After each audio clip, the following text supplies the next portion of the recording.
Then you think of something like the Sarbanes-Oxley. I mean, it was meant to help.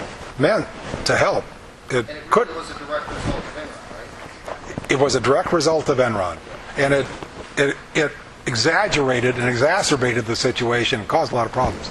Yes, sir. The other thing is general. What do you think the general value of the DL cell? How much has it gone down? We hear about how things have gone down 20%. Different things in general. What does everybody think that an average machine? I know there's highs and lows of different things, but in general, in this building, let's say, at the peak, was this stuff worth 10% more than it is now, or was it worth 20% more than it is now? We sell woodworking and metalworking equipment. When a woodworking customer comes in, they don't realize it, but they bought the machine before they even put an offer in, because whatever it is, it's going out the door. Okay? They bought it, they just don't know if they're going to pay for it. Yeah. And So that I think a lot more than that's I think chip went down more than fab. I think chip and CNC went down Yeah, a lot. and got to Presses have gone down a lot. you know, presses went down, but what happens is this type of situation is really a big problem, because you've got to wait for this market to clear and then for people to get over it to come back to a decent price. And then what happens is, when I look at this pricing, they're in trouble. You can't tell me that they can produce these products for that price and make a profit. They're in trouble. They go under. Who's gonna take over? It's kind of interesting.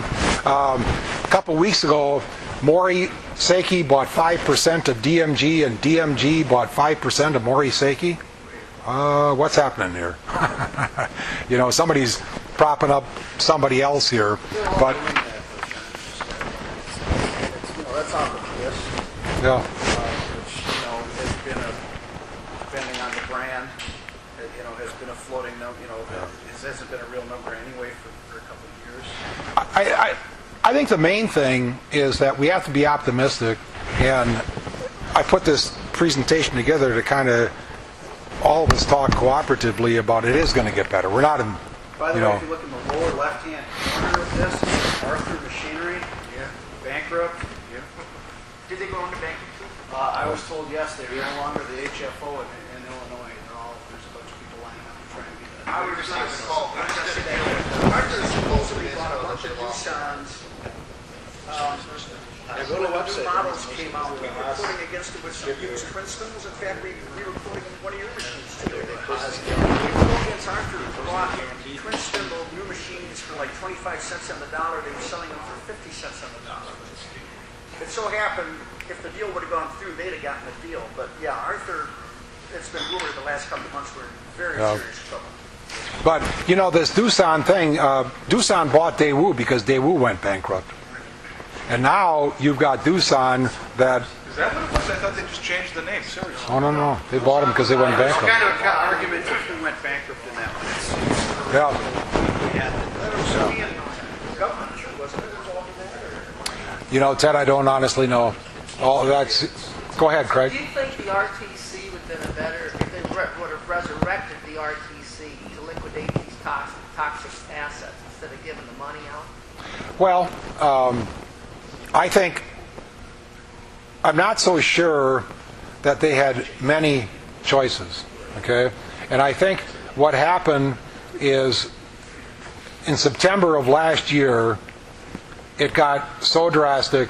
And it's kind of interesting because the Bush administration had this whole thing laid out in April on a plan, but everybody was afraid of it, hoping that it would go away. But it doesn't really make any difference at this point in time, because this situation has started, and now you have to go through. So what's better off? Nationalizing Freddie Mae and Fannie Mac and buying AIG and.